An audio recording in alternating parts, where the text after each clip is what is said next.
compassion. Fard kafaya. Duty, support. Dignity. Fard kafaya. Lawaris. People that don't have anyone to bury them when they pass away. This comes to mind.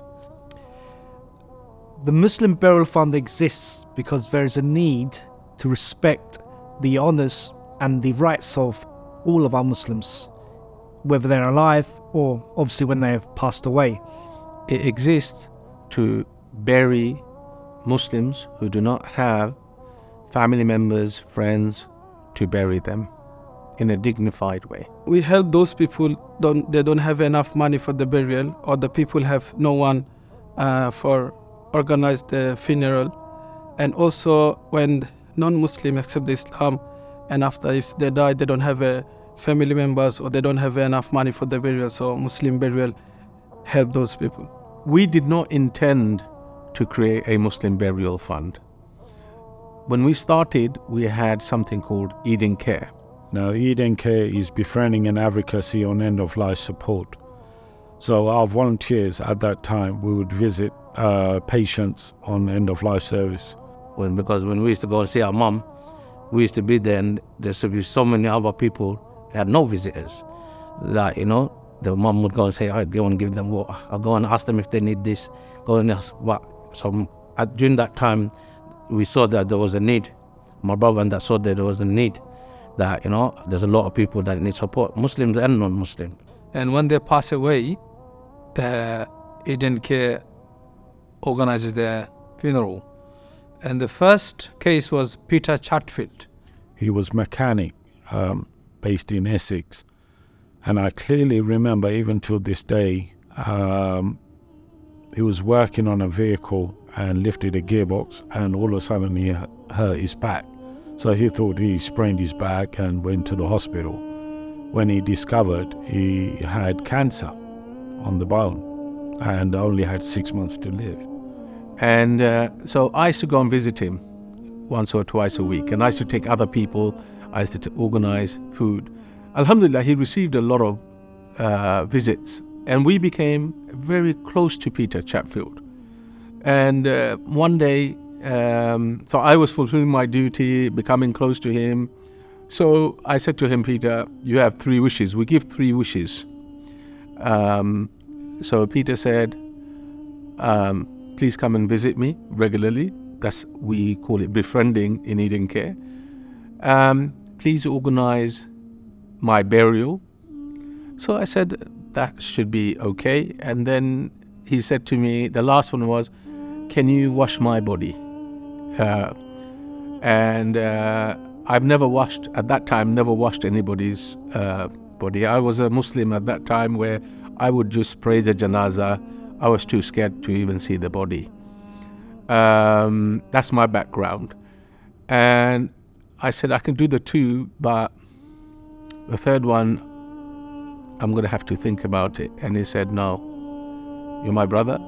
This is something that I would like you to do. And subhanAllah, this is how the Muslim Burial Fund started. Abu Mumin washed his body, and we buried him. Well, what I do alongside with Muslim Burial Fund is I help organize the janazas. Well, if someone, they don't have enough family members, so I go and wash their body and do the kafan, take them to the graveyard. If there's family or no family, we become the family. So we carry the body, we lower the body. If I need to get into the grave, I get into the grave.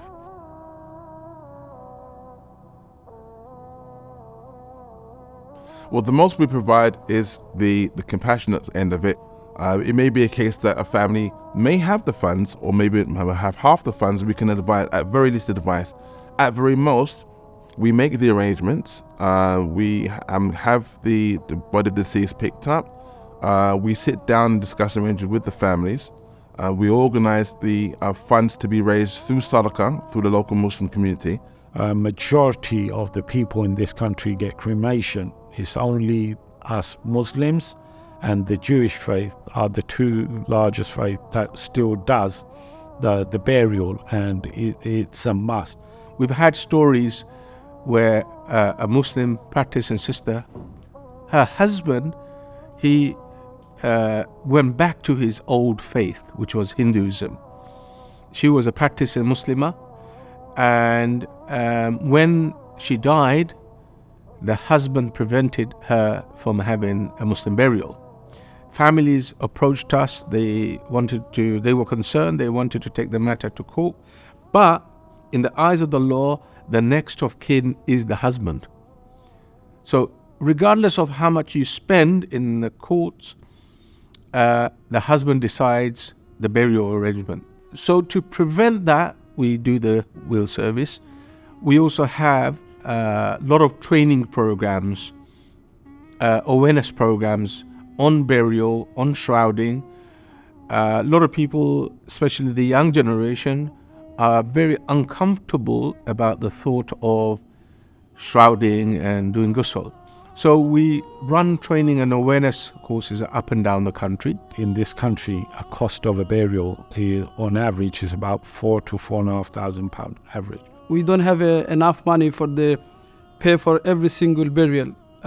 Since 2015, I think over 400 plus burial we already have been done. So can you imagine this, like for one person cost, if it's more than £4,000, how much is going to be cost? If everybody help, it's going to be easy for us to do anything, like united we strong and divided we fail. So I would like to emphasize, I cannot emphasize enough why it's important to have money in the fund, because we can have 2-3 burials a week. There was a time we used to do 2-3 burials a month.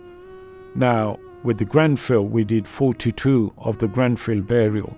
I mean, that was a huge challenge right in the beginning for the Muslim Burial Fund itself. And over the COVID period, Alhamdulillah, I've been blessed to be part and bury 180 people through COVID when people didn't want to touch the bodies. Without the community support, how else are we going to fulfill that obligation that is on all of us as a Muslim community? So we are here to fulfill the obligation of the Muslim community in burying our dead.